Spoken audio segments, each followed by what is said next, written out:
Hi guys! Welcome back to my channel. Tala po muling nagbabalik para sa isa na namang low carb recipe.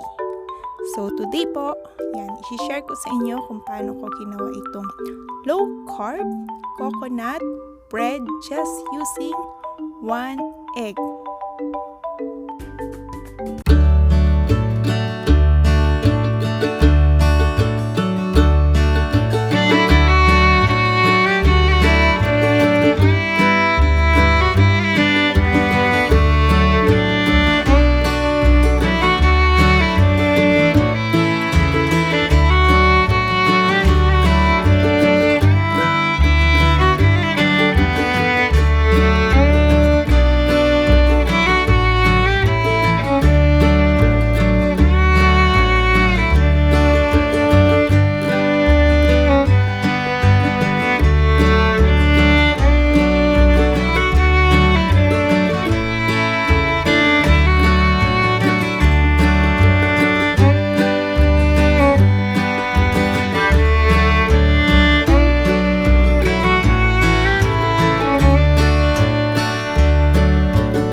Wala po kayong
hindi siya madaling maghiwa-hiwalay din.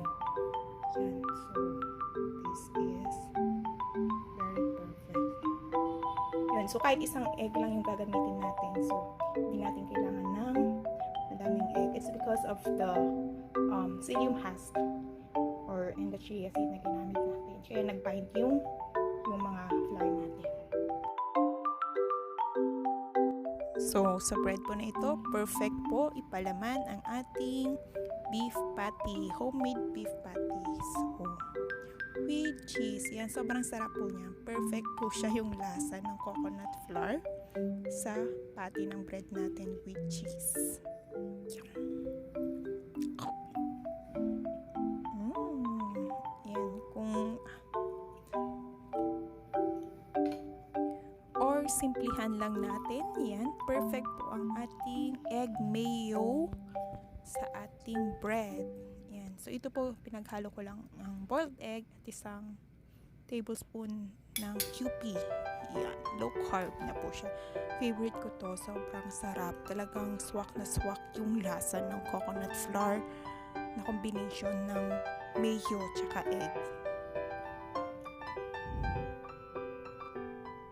And kung may budget, ito ang low carb natin na choco spread. Yummy! Thank you for watching. Yan, for this coconut bread, ito po ang ating mga ingredients.